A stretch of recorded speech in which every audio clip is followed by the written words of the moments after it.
आजकल ना एक चीज बहुत ट्रेंड में चल रही है कि आप ये उपाय कर लीजिए आपको ये मिल जाएगा, आप ये उपाय कर लीजिए आपको ये मिल जाएगा। मैं किसी पर कटाक्ष नहीं कर रही हूँ, लेकिन ये सत्य है।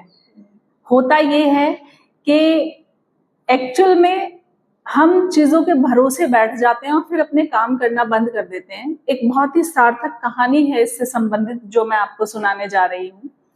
एक बार एक गुरु थे, उनके 2 शिष्य थे और वो शिष्य दोनों उनके राजा थे। अब ये संयोग ही था कि उन दोनों शिष्यों में आपस में राज्य को लेकर युद्ध होने जा रहा था। दोनों ही शिष्य अपने गुरु के पास आशीर्वाद लेने के लिए पहुंच जाते हैं।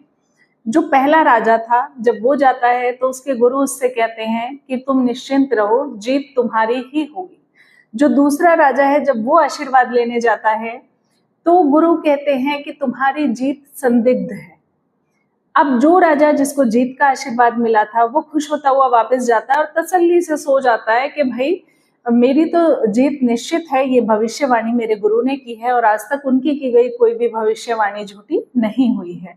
जो दूसरा राजा था वो अपने मंत्री से जाकर कहता है, अपने सेनापति को बुलाता है और कहता है कि हमें जी जान से पूरी शक्ति से लड़ना है, परिश्रम से लड़ना है, ऐसे लड़ना है जैसे आज ये संघर्ष अगर हम हार गए तो हमारा जीवन समाप्त हो जाएगा।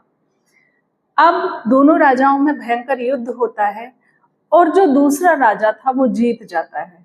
जो पहला राजा था वो अपने गुरु के पास वापस जाता है, बहुत निराशा में था, बहुत गुस्से में भी था।